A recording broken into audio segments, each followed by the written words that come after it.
Hi and welcome back to the Schools and Academies show with Teachers Talk Radio in Birmingham. Delighted now for a little interview about OFSTED, and I'm going to let my guest introduce himself.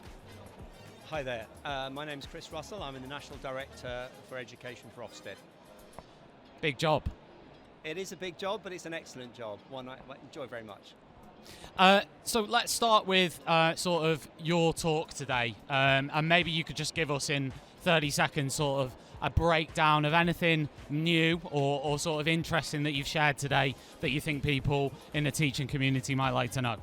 Yeah, I mean, my talk was really split into two halves. One was looking back over the last 14 months because we went back to routine inspection 14 months ago. So it was to reflect on some of those things, some of our inspection outcomes, some of the things that we were finding, some of the impact of COVID that we were seeing in inspection. I think the thing that I'd want to stress more than anything is actually if we look at inspection outcomes over that period, they were very similar to the inspections that we were getting, the outcomes we were getting before COVID. And I think that reflects how well typically schools have responded to the challenges of COVID. The second part was a look forward really and a look at our strategy and some of the big areas of work that are coming up for us over the next few months and years. Do you think that with the new framework, in terms of grading is more reliable than the previous framework? Yeah, I mean, we think it's a better framework generally. We've also worked, it's obviously really important that our inspection judgments are reliable, so we've worked very hard on that. We did a huge amount of work and when we were developing the framework to work with the sector, to pilot, to engage, to test it out. So we were very confident when we introduced the inspection framework, but we actually worked really hard on training as well. We've increased the quality and the amount of training that we do with inspectors, because I think the key to reliability is working closely with all inspectors, is training them carefully and ensuring that we've got that monitoring and quality assurance in place. There are many out there, particularly if you think of David Blunkett's recent report and lots of other things that have come about where sort of the stripping down of OFSTED as sort of, or even the abolition from some unions has been on the agenda. Do you think that OFSTED is too big? No, I mean I don't, and I think there are advantages. I mean, for quite a few years now we have covered the whole range of remits, and I think over that time, while of course we have specialists who are working in their areas, we can really see the benefits of people working together across those different remit areas, which you wouldn't have if each of those remits was successful. So no, I don't think it's too big. There's been a lot of the sort of talk, if you like, on sort of social media around OFSTED, the new framework, focus on curriculum. Many people have said this is a positive thing.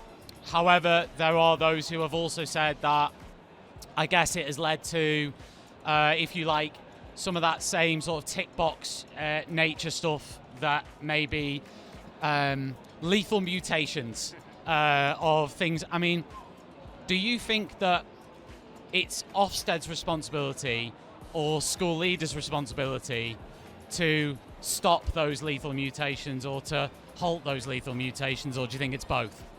Yeah, I mean, I think the inspection framework and the way that we operate it, that certainly isn't about tick box, and it's certainly not about looking for tick box. It is about that school and how things manifest in that school.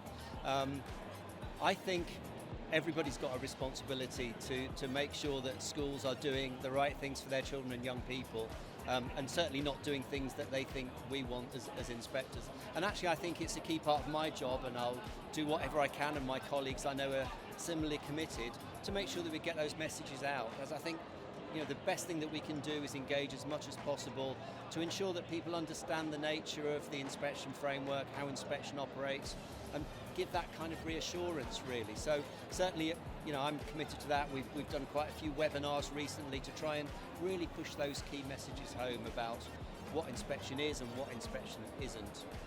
Do you obviously we are in the middle of, if you like, the most critical period for teachers quitting that we've probably ever had since 2008. Do you sympathise with sort of heads and leaders and teachers who feel a lot of pressure and stress because of the inspection process, and sort of how do you want to mitigate against that or help that? Yeah, I totally recognise that being a head, being a teacher are intrinsically challenging jobs, and I think typically people do an excellent job of it. And my own daughter is a teacher, so I very much see that. What does she teach? She's primary. She's a primary school teacher. I think I'd come back there to what I said before. I do think inspection has an important part to play. I think most schools' experience of inspection is a very constructive process and one that supports their development and improvement. The key, none of us want heads or teachers to be stressed about inspection. We all recognise it's high stakes, so you'll never totally, as I said in my talk, you'll never totally eliminate that, but we will do whatever we can through that communication, through engaging with the sector to minimise any pressures around inspection. This is sort of my last question now, but on the issue of sort of Ofsted grades, I know that's been a debate over several years in terms of either changing that system, getting rid of it. I know one suggestion I had was instead of 4 grades, to have 2 grades, not yet met and met, rather than outstanding, good, requires improvement, adequate. Do you think that those grades, just by their sheer titles, can be damaging? I mean, I think there's very interesting discussions, aren't there, about what's right, what's the right, and of course we've had, differences in the numbers of grades over the year. I think we had 7 at one point. I think there's a very settled system now, which actually other sectors have adopted around the 4-grade system. So I think it's well understood.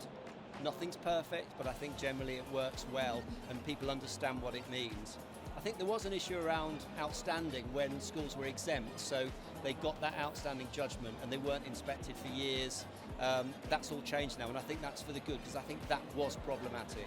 I think what's important is that there's a regular refresh on those grades so that they are up to date, and people they can change and people can understand what they need. Do you think that how does Ofsted ensure consistency across its inspectors body? I mean, how do you make sure? It's one of the most common complaints is, people have a bad experience, the next person has a good experience. So what is Ofsted doing to try and mitigate against that? Yeah, I mean, this is clearly a really important area for us, particularly because we have our own HMI who work for us all the time, but then we have a huge body of Ofsted inspectors, the vast majority of whom come from the sector, and we think that's great. That has all sorts of advantages both ways. But of course it does mean we have to work hard to make sure that we've got the consistency. I think the thing that made the most difference there was when we took on the inspectors to work directly with us, those contracted OI inspectors, a number of years ago. And that means we have a very direct relationship. But the other important things, we've really worked hard at training, really getting training right, because that's the biggest thing I think we can do in terms of ensuring consistency. And within regions, the HMI, the employed inspectors work very closely with OI, so we have mechanisms there to make sure that we're checking things carefully to make sure that we've got that consistency, because it's absolutely vital, I agree. Thanks so much for your time today. Thanks for coming over. Cheers.